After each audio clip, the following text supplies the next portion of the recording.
Every night for nearly 20 years, James Whitaker pushed his cleaning cart through the silent hallways of a large investment firm in New York City. He was quiet, polite, and punctual, never late, never absent. Most employees barely noticed him. He'd mop the floors, empty the trash, and quietly disappear before dawn. James didn't have a fancy car or new clothes. He brought the same old lunch every day, a peanut butter sandwich and black coffee. To everyone, he was just the janitor. But what nobody knew was that James was quietly building something extraordinary.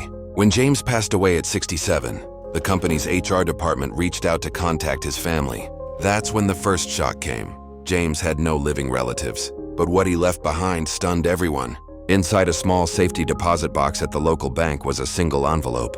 Inside it, his will, a handwritten letter, and a net worth statement totaling $8.3 million. Yes, the humble janitor was a multimillionaire. When investigators dug deeper, they found out how he did it. Every paycheck since his first day on the job, James had been investing 30% of his salary into index funds and dividend stocks at companies like Johnson & Johnson, Coca-Cola, and Procter & Gamble. He never touched the money. He lived below his means, avoided debt, and let compound interest quietly work its magic. When the market crashed, he bought more. When it soared, he just smiled and kept investing. Over 2 decades, his modest savings turned into millions. Not because he earned a lot, but because he never stopped investing. But that wasn't the only surprise.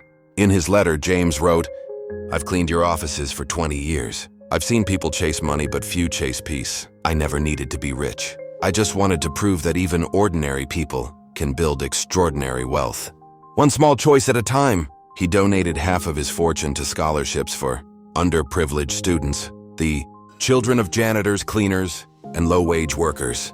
The rest went to charity foundations, supporting financial literacy programs for youth. When the firm's CEO read his story publicly, people were speechless. Here was a man who never earned more than $30,000 a year, yet left behind more wealth than most executives. His story went viral.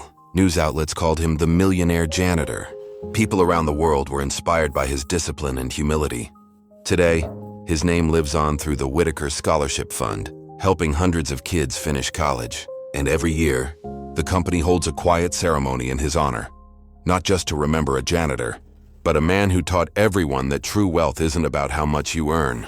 It's about what you keep and what you give. You don't need a big salary to build big wealth. You just need consistency, patience, and discipline.